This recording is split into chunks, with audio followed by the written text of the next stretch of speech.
To talk more about the significance of all of this, we welcome now retired Air Force Special Operations Commander, Major General Glenn Ignazio. Thank you so much for being here, Major. I'd like to get your take first on this most recent escalation of violence.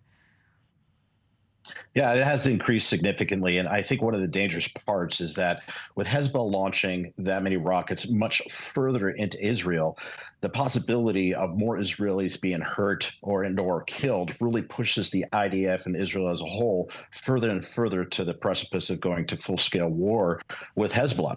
One of the difficult parts is a lot of those rockets that Hezbollah launches are not very precise. So that's the problem, is they may try to hit an Israeli military base, like they said, but they're not very accurate. So they go in different places, which is quite different way that Israel strikes those rocket launchers in Lebanon.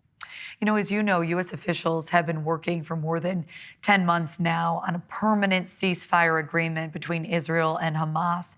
Now mediators believe a deal won't get done.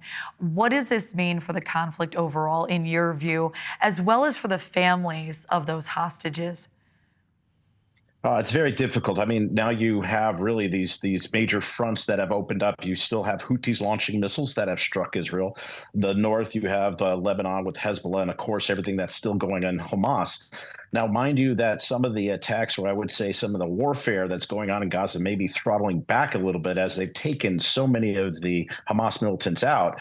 But the hostages are so dispersed within the areas. As you saw, some that were unfortunately murdered, there was a group of 6, or there was only that one individual that was rescued from a team. So that's going to be very difficult to do that from a military operation. But at the same time, in negotiation, it doesn't seem like anybody wants to come to the table and mediate anything. And that's a difficult position to be in.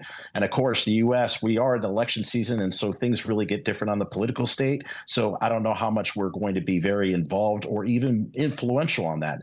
But like I said, everything is really moving to a difficult time, and we're almost coming up on really just short of a year since the attack from Hamas. Yeah, really hard to believe.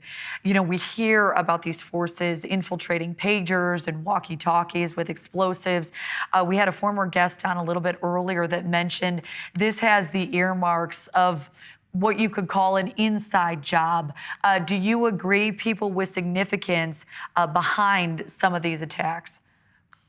Well, this is one thing that Israel is phenomenal on. Their intelligence resources and assets are significant. Now, people may have criticized what happened with Hamas, and that's one thing. But as far as how they've operated, say, in Iran and others, they have a lot of what we call human intelligence, human assets. They're able to either spy or provide information against some of these terrorist organizations.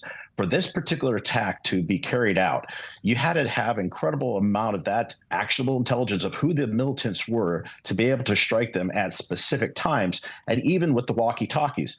So it's not just the idea of taking out those militants. There's other orders or other degrees of effects. Now you've got people that are afraid to use electronic devices. That's an effect. And then thirdly, because they are afraid, the ability to coordinate accurately strikes within Hezbollah against Israel becomes even more difficult. They're going to have to recover and find other methods. So it's a pretty influential thing, and it's pretty significant for Israel to carry that out. Do you think it will significantly impact the trajectory of this conflict in the future? I think it has been escalating further and further. And these strikes, like I said, Hezbollah has been striking Israel since the day after the attacks back in October. And so, again, that has been something that's continuous. But we're ratcheting it up further and further. And I believe that Israel right now is on defensive footing to prepare for a possible ground incursion from Hezbollah. So Israel is preparing themselves.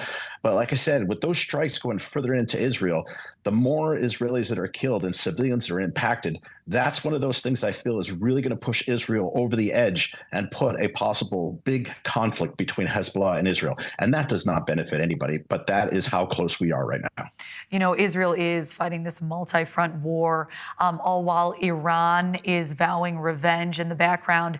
What do you think that may look like? Well, they have been very, very well as far as funding, training, supplying, coordinating all these activities. And again, we're talking about the Houthis, we're talking about Hezbollah, Hamas, and also the military factions that were striking and unfortunately killed American soldiers. So it's really an unstable region. Thanks for watching. Go to joinnn.com to find News Nation on your screen. And don't forget to click the red subscribe button below to get more of News Nation's fact-driven, unbiased coverage.